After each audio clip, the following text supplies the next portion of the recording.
Okay. Good afternoon, everybody. Thank you for joining us here for the first SABIA Biogas Workshop of 2025. Very exciting to be able to do this once again. So yes, this is session one, which is basically an introduction to the fundamentals of biogas and just understanding biogas application as well as its industry potential. And we've got two very knowledgeable, well-versed speakers with us today, presenters, let me rather say. And before we get to that, I would just like to hand over to our facilitator for this session, Mr. Kondwani Banda. But for those who don't know, if this is your first time, my name is Tusang Moyo. I'm the manager of SABIA Center of Excellence, and I'm a co-organizer of the workshop series along with Kondwani. So I'll just like to hand over to him so we can get the program rolling. Fantastic. Thanks, Tusang. Good afternoon, everyone. As Tusang mentioned, my name is Kondwani Panda, and I'm a project development manager at BioToWatt Energy Holdings. And then within SABIA, also part of the board of directors. So essentially, I'm then focused towards technical skills and technical skills development, but also looking into how we can empower the young professionals within the biogas industry. So I'm excited for the sessions that we'll be running in terms of the biogas workshop. I'll introduce the first speaker, which will be Dr. Kamuchirai Mutezo. So she's the founder. Yes, sorry to cut you. I just wanted to, prior to the first presenter, I just wanted to let everybody know that I'll be in the chat. So if you have any questions, you can just type them in the chat. And then once both speakers have presented, we can just go through all the questions. We can go and unmute the people who presented any questions. And also, if you don't want to put your question in the chat yet, you can wait for the end and put your hand up, and then we'll make sure to get to you. But feel free to engage in the chat box. We'll make sure to just keep an eye on that as well. Thanks for joining. Awesome. Thanks, Tusang. So yes, I was just introducing Dr. Kamuchirai. She's the founder and CEO of Madam Moist, an urban planning startup dedicated to developing decentralized and scalable biogas solutions as part of circular economy. She has spent the past 8 years and a half leading renewable energy advisory and business development initiatives with a mission to transform today's waste challenges into tomorrow's clean energy opportunities. Her work is grounded in a powerful vision, which is lifting stones today to move mountains tomorrow. So let's welcome Dr. Kamuchirai. And again, as Tusang mentioned, let's engage. If you have questions, comments, let's have those discussions and hopefully learn something new today. Dr. Kamuchirai, over to you. Awesome. Good afternoon, ladies and gentlemen. It's always a treat to maximize on such platforms where like-minded people are also passionate about biogas. As introduced, I am Dr. Gamu.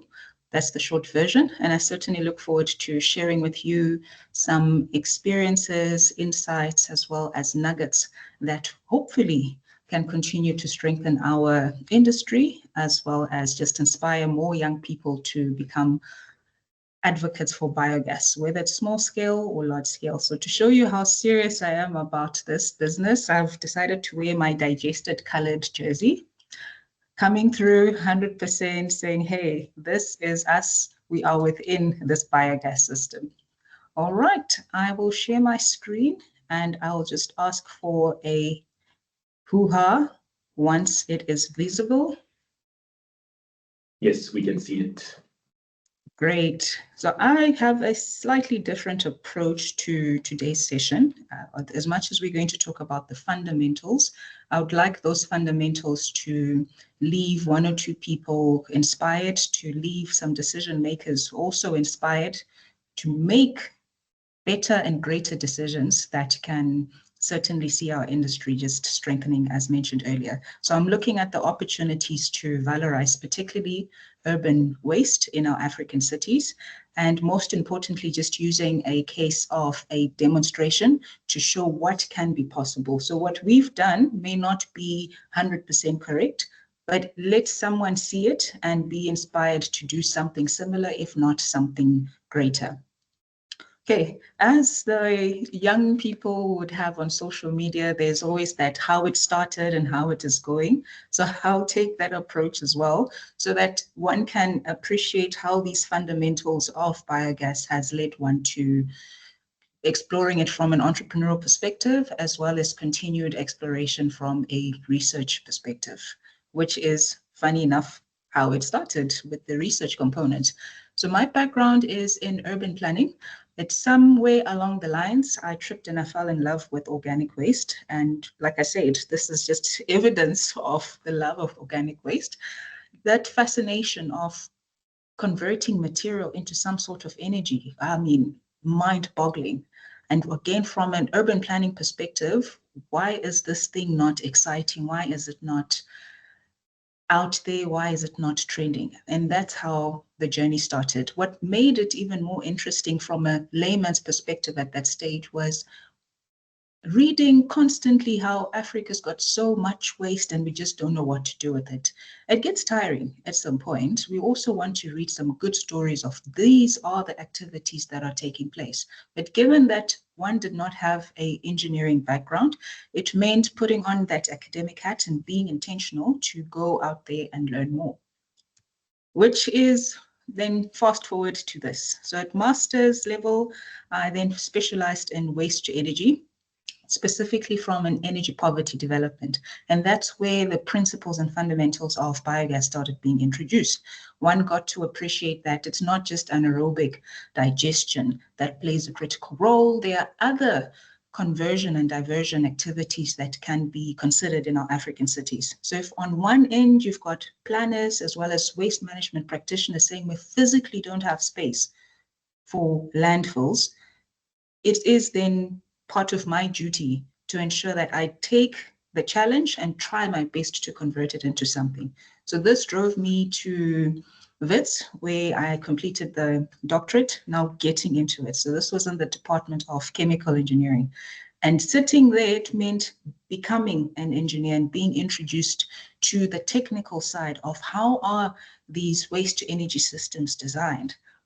What are the parameters to consider? What are the environments to consider? And through that journey, one certainly saw an opportunity to look specifically at anaerobic digestion as a low-hanging fruit, because it wasn't a new technology under the sun. So the more I got to understand, do the calculations, the thermodynamics, and all of those fascinating things, the chemical side, the microbiological side, the more one certainly appreciated that this is an untapped area that we can certainly contribute to. So in essence, it ended up being, how do we integrate energy from waste in our African cities? Because AD in itself does offer circular principles. Material flow in, material flow out. And even the material that flows out, again, my digestate jersey, that is also an indication of resource recovery, specifically within an urban farm or agricultural setup. So principles of circularity were really coming out through the AD system and biogas. Said, okay, this is certainly something that one wants to explore. Now, with the urban planning hat, on your screens, we've got a title, Climate Change Adaptation, Opportunities for Increased MRFs in African cities. But if we're going to do this biogas thing, understanding those technical components, the waste has to be clean, it has to be sustainably supplied, and the technology should be designed in a way that takes into consideration the socioeconomic factors and parameters. And so this was also another opportunity to ensure that our academic insights can inform the type of opportunities or untapped realities that are out there. So combining this two, it certainly inspired the entrepreneurial angle to say, okay, what am I going to do? What are we going to do within our area? The final outcome was then really just seeing those opportunities for urban energy planning. So from a planning perspective, intentionally designing in these systems. This could be identifying pieces of land, whether it is brownfield or greenfield, and demarcating them for small-scale energy projects or regional biogas projects. It's not every biogas system that must be big. There's space for small, medium, and large. And it's now a matter of finding where can these different sized systems fit in. And so urban energy planning becomes a key component. Once that has been done, we can start to encourage that decentralized energy system. Does it always have to produce electricity/power? Not necessarily. I mean, if I can have access to gas every night and I use solar, a hybrid approach, or I use other energy technologies, certainly. So these are the nuances that came out. And for me, at the end of the day, anaerobic digestion became the husband that I'm so happily married to for the past 8 years. And we've got a child called circular economy. So with all of that in mind, it certainly set the tone to, all right, what's next? What are we going to do about this? Separation at source has and continues and probably will continue to be a critical area for more biogas projects to take place, because it all starts right at the beginning with the quality, quantity, as well as the sustainable supply of that feedstock. So when one is reminded of the circular economy, specifically the biological side where biogas activities or composting activities would take place, the gospel of separation at source becomes quite critical. And even from an engineering design, these are some of those research areas that our young students can look into, or even the current members within our industry association can try and contribute towards. Similarly, within the technical side, which is the blue side, it might not quite fit in because of that organic component, but it is just good to note both the biological as well as the technical side, because the principle of separation at source affects the level and the extent to which the circular principles are realized. Now, the fun part, how is this going? So we have understood how to do the designs and the fact that the climate has a critical role on the generation capacity, and at times you're going to have force majeure that happens. Kudos. This is how it's going. One felt really, I suppose, inspired to, again, write about it. So this is just the title of a journal paper based on some previous work that one had done, where I saw the opportunity for demonstration projects, especially sharing information amongst us and beyond our industry. The power of demonstrating, of showing something goes a long way. It's one thing to sit behind your laptop and listen to an online lecture. It's another thing to watch YouTube videos, but when you can visit a site, see, smell, okay, maybe not taste, maybe not taste, but see, smell, touch, feel this thing called waste to energy or biogas, it goes a long way. So this is a paper that is currently under review, and it's just meant to celebrate the power and importance of us sharing our experiences. One is not saying, put your IP out there. No, no, no, no, no. We are simply encouraging our experiences to inform the next generation or the next group of people who will need to take our AD systems to a different level. So once it's out, fingers and toes crossed, it's something that we can certainly share and circulate within the SABIA family. So from the paper, then comes the practical. It's one thing to talk and complain and say, oh my word, oh my word. But it's another thing to actually talk, complain, and attempt to do something about it, or be part of those who are doing something about it. And that's the beauty about the biogas and just overall organic waste space. So we set up a waste valorization demonstration site, which is located at the Agricultural Research Council in Irene.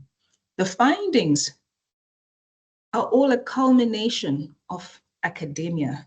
And these are the findings that are now coming into play. We actually now start to test whether those methodologies and the recommendations are as realistic as one would have put them out to be. So when we set up shop September to November, we used that time to do what we call indigenous data collection. So we've put up 2 technologies, which are primarily to showcase to people what circular interventions could look like when we talk about organic waste. So we've got the 1.5 cubic meter biogas system, where my colleague we were doing the manual way of feeding it. And by the way, cow manure is also really good for exfoliating skin. So if we are looking cute as the Madam Waste team, now you know why. But jokes aside, this is just a picture of the day that we started feeding the biogas itself. And indigenous knowledge was us not necessarily having premeditated rubrics and checklists of what we're looking for, but really just giving it a shot based on the knowledge that we have and taking that environment into consideration. So it's 1.5 mainly for demonstration purposes. We did not want to put a bigger one because we also need to think of who would be off taking the gas. The gas is there to demonstrate, as you can see with the metal kettle at the bottom. So when visitors come, especially your younger visitors, tomorrow's decision makers, then they can appreciate how this big black thing is creating biogas and you put food inside, because they are the ones who end up also updating certain policies or just seeing that the work we would have done in our generation is taken to another level. We also have composting activities. So we've got a 24-hour machine that is able to process 500 kilograms per day. So this works out well for us because we can test out when we get large quantities of fruit, veg, or even restaurant waste. How much are we putting into the biogas? How much are we also processing with the EcoBot? And eventually, as our waste intake comes through, we want to explore biochar or briquette manufacturing. Again, to just demonstrate to people that these are some realities that are possible. So within the 3-month window, we played with over 18 different mixes of, shall we call it, compost, where we mixed 3 bags of this with 2 bags of that, primarily food waste, as I mentioned earlier, your fruit, vegetable. Then we also use quite a bit of animal manure from cow, horse, pig, chicken, and lastly, some leafy garden waste, as well as straw, dry grass related stuff. So when we start talking of biochar, eventually you want to explore the extended value chain of garden waste. So we've also had a few people come through and they'll have 1 or 2 bags of compost or digestate that is given to them so that they can test it out. And we've seen quite a beautiful mindset shift, which has been and still is supercalifragilisticexpialidocious. When you're able to actually show a person the opportunities instead of the challenges that can be presented, yes, it goes a long way. So the hit between the 2 technologies is actually a 50-50 case. It still fascinates people that you hear about an AD system, but now seeing it in action, even better. As I speak to you now, we are currently winter season. So we are having some indigenous experiences as well of what climate will have on the production. So if you come today, there would be gas. If you come next week, there might not be gas. And that gives us an opportunity again to demonstrate these possibilities of what property developers, individuals, or institutions can anticipate should they decide to manage their feedstock on site. All right, and then lastly, these are just some of the team members. Yeah, that is probably one of my biggest pride and joy, working with people who are actually interested in waste. It goes a long way because when you have a team that shares the same vision, come rain, come thunder, you're able to sail through. So it goes a long way. It has a ripple effect at the end of the day on what a project can look like. So one is really just unpacking that entire value chain of the biogas fundamentals have such a direct and indirect impact, not only on the natural environment, but also on individuals and the kind of decisions that we make. All right, so some of the experiences to date have just been really to celebrate the opportunity, the beauty that organic material offers, and primarily enhance it with the gospel of separation at source. So one is now looking at separation at source from a holistic perspective and not just limiting it to the organic material, because that's where we start to see the opportunities. Once you've got these different streams, like, okay, so what do I do, right? Unpacking the waste value chain, we get to see opportunities, again, along each component. As an example, for those who are small-scale or large-scale waste generators, what opportunities are there for individuals, for companies, or even entrepreneurs and cooperatives to play a role in minimizing or in separating or in diverting that, right? So one could be here wondering, what can I do in my community? You can look at packaging redesign. That's a service you can start offering to Tom, Dick, and Harry, and that kind of packaging could be biodegradable. It could be wonderful to use in a biogas system or in a compost system or even for biochar. If one then comes to collection and distribution, we're already seeing quite a bit of work along those lines. Although it's not in the organic space, we're seeing it in sister streams such as your plastics, metal, glass, Still, there is an opportunity such as on-demand pickup services. So once you've picked that material, there's an opportunity again to do what we are trying to showcase, what we are demonstrating, that you can take it to a decentralized processing facility. It doesn't have to go to the landfill. We can try to reduce that component. So again, that's an opportunity laying there. The processing component goes without saying, again, those principles of the waste quality, quantity, as well as sustainability. Are we going the biogas route, small scale? Are we going the composting route? Or maybe we just want to use AD system for waste management, then we maximize on the digestate for our farm. So every project then becomes customized because of the gospel that we would have hallelujah'd separation at source. And lastly, the disposal component. There are opportunities to improve data collection. Again, it brings us back to the importance of having demonstration sites and sharing our info. So there are areas where we can improve our data collection. Just to write, a typical AD system in Gauteng operates slightly better or different from an AD system in Gaborone. And that becomes a nugget for the next person who is going to take on a similar approach. So my concluding remarks are simply, let us continue to see the beauty that organic waste offers. And those of us who have had the opportunity to really spend time with the technical components of anaerobic digestion, we appreciate those parameters, but see them beyond the technicality, see them with a circularity lens, see them with that opportunity of creating jobs, see them with a lens of skills development. And that's the beauty that biogas puts on the table.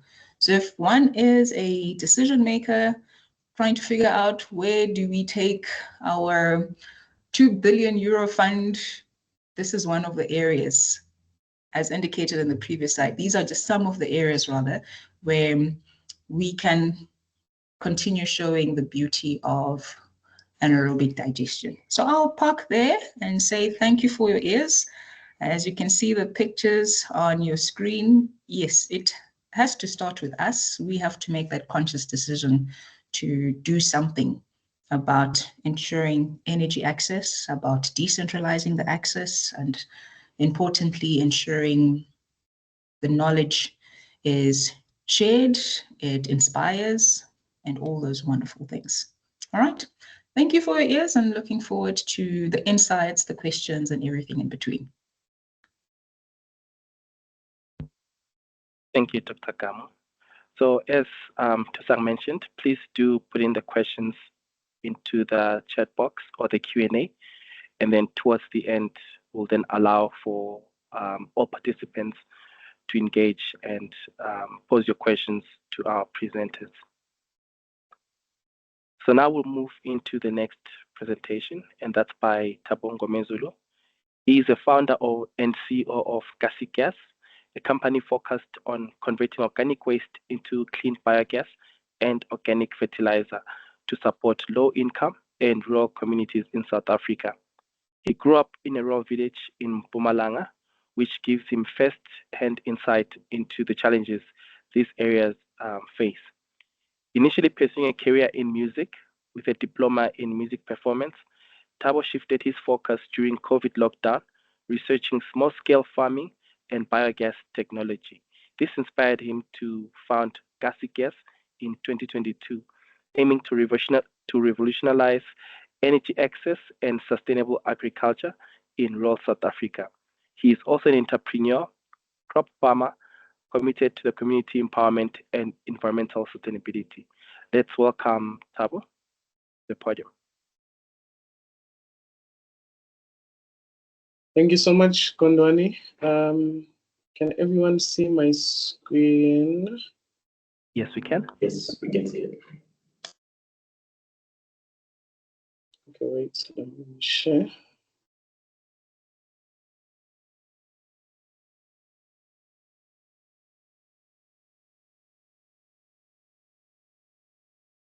How about now? Oh, it was actually sharing previously. Oh, now we can see it. Okay. Yeah, we can see it. I just couldn't see it on my side. Yeah. Can you see it now? Yeah, we can Yes, see we it. can. All right. Good afternoon, everyone. My name is Thabo Ngomezulu, and I am the founder of a company, or initially we called it Gas, but we had to make peace with the fact that everyone calls it Gas, and so we call ourselves Gas now. I'll be sharing a bit on biogas as a tool for sustainable development and climate change, and I'm speaking from a SMME perspective. So I grew up in a very small village in Mpumalanga called Feni, where access to clean, affordable, and a convenient source of energy continues to be a challenge. In Feni, we use energy sources such as coal, LP gas if available, because the local distributors have to drive long distances to be able to fetch it, and it's not always available locally. But the major energy source is wood. We use a lot of wood to heat and to also cook. Now, what was interesting for me is that in my research, I discovered that there is about 532 peri-urban and rural areas in South Africa that all struggle with the same struggle we're struggling with in Feni, and that is access to energy to cook and heat, basically, that is clean and also affordable. According to the 2019 stats that we got hold of, that is roughly a population of 21.7 million people struggling with access to clean energy. The population in South Africa, I think, is like 60 million, and this is what, almost a third of the population. Now, if we dive deeper into the challenges of this energy poverty, we discover that there is deforestation at the moment because people have been cutting down trees for a very long time to make fire, and it takes long for a tree to grow. You can cut it today, make fire for a month, but it will take about 5 years for the tree to grow back. And because there is now scarcity in wood, it drives up the price. And so a load of wood has become so expensive. If you look at, I've seen guys in the village who deliver a 1-ton bakkie. They call that 650, and it's not even full. Doesn't even last the whole month. And then they've got this other small trucks. I don't know what to call them. They cost like 900 rand. And a full truck is like 3,000 rand, and that will at least last you for 2 months. And I'm sure we can all attest to the fact that electricity keeps going up in our country. Just the other day, I was putting electricity for my grandmother, and I got the shock of my life because it is so expensive, and the units I got were just really, really small for the price I paid. And like I alluded in the last slide, we have limited availability of LP gas in rural communities. And if available, it is very costly.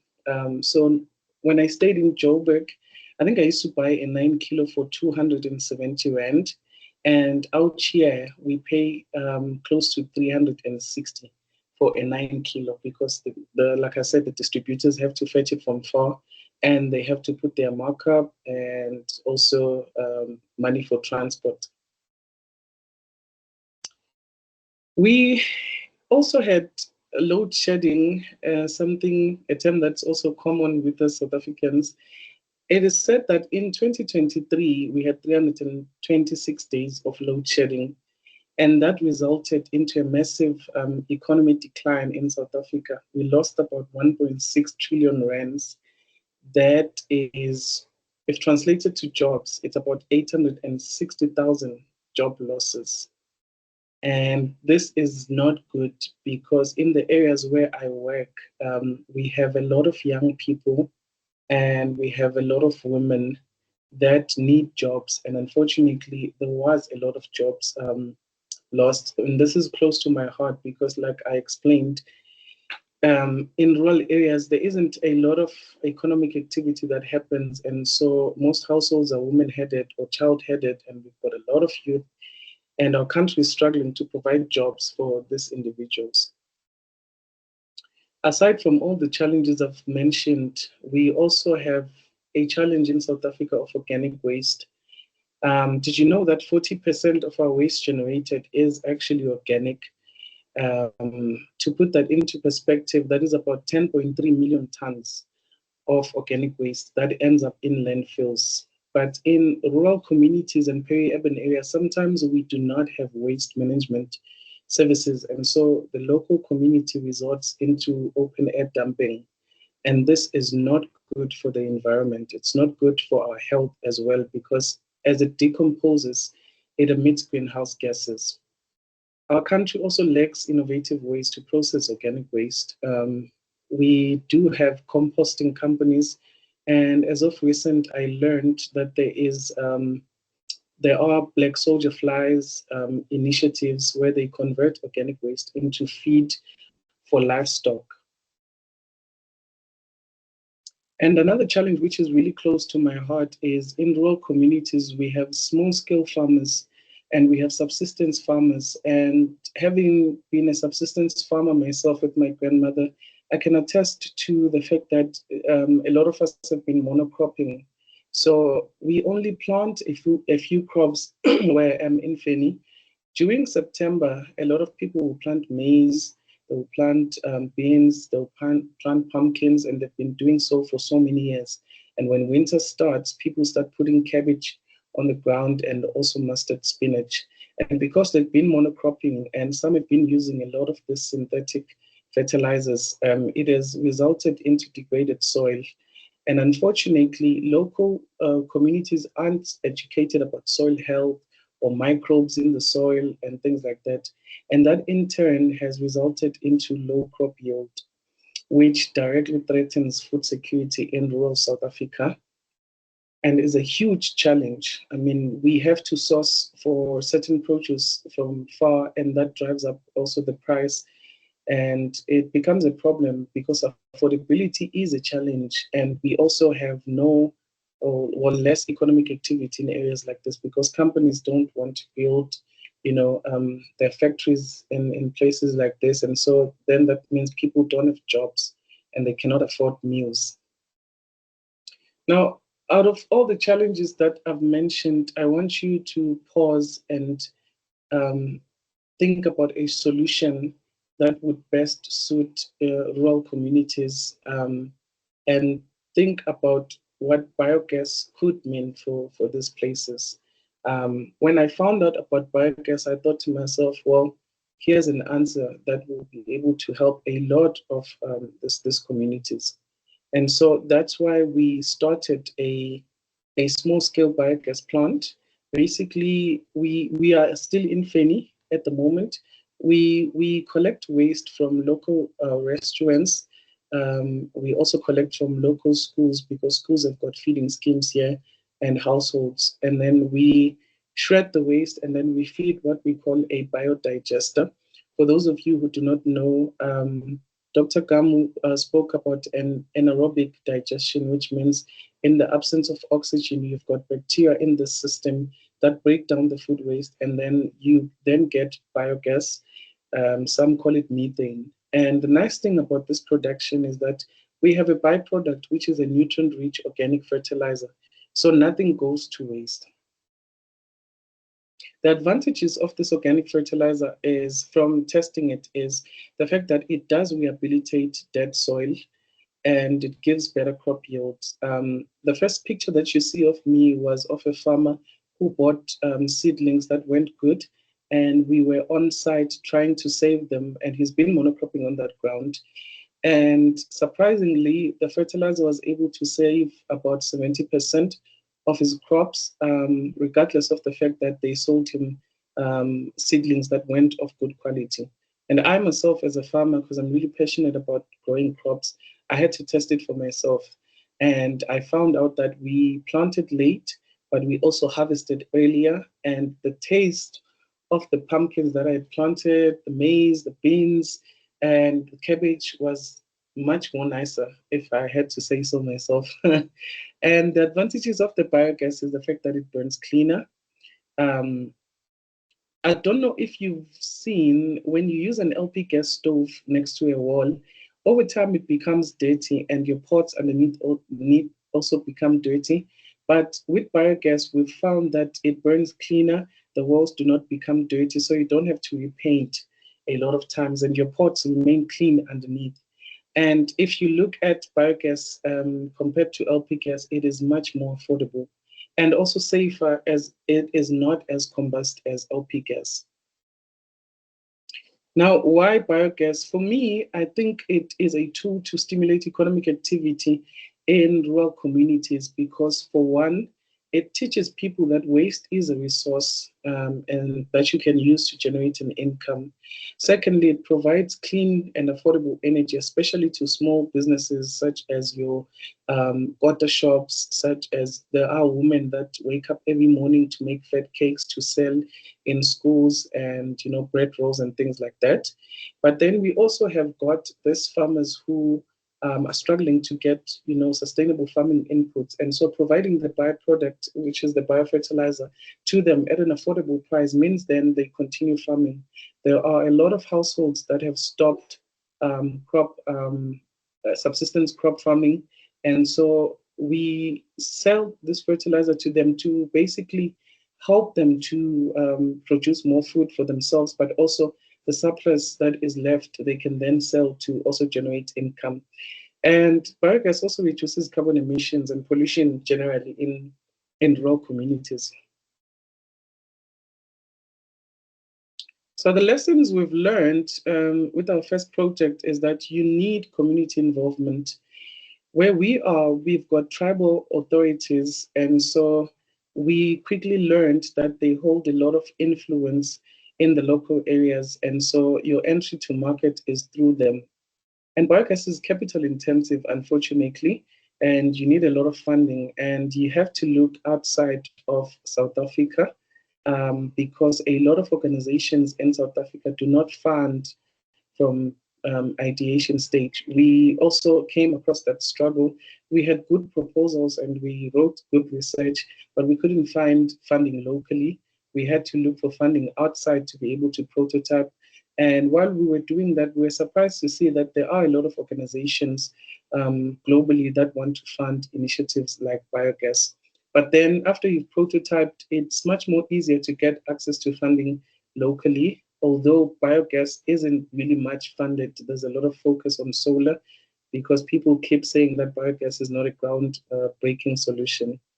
We also have struggle with technical skills locally. At the moment, we are not producing any gas because the biodigesters that we are using are heavily affected by the temperature. And so that means that there are bacteria in the system then become dormant. So we are looking for better solutions because biogas is still at its infancy in South Africa. But when you look at what other countries are doing, you see that there is a lot of focus on it and a lot of technical skills.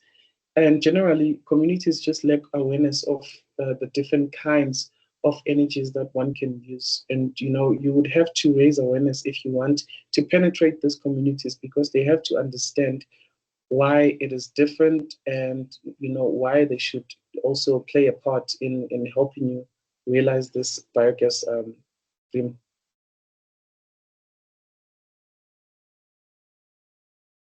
Yeah, so my vision for the future is to stimulate economic activity, but I've realized that you can't do it alone. Our planet also does not need one hero. It needs the light all of us can be. And so even if you're not looking to start a biogas project, you can still contribute, you can still help out by either raising awareness or you yourself learn more about what waste, what biogas is, how it can also create a very huge impact. And so I really do invite you to partner with us. You can visit our website. It's Tabo. Our website at www.gas.co.za.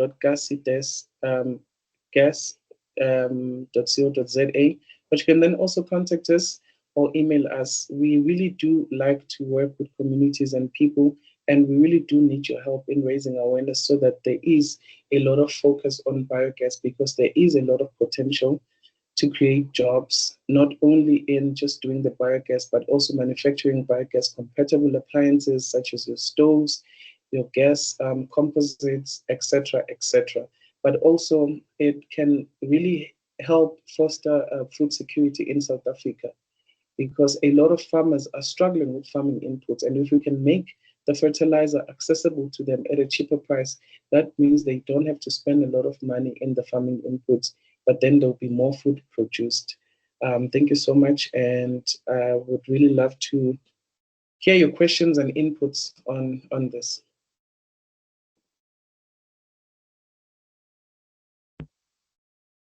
Thank you very much for the presentation, Tabo.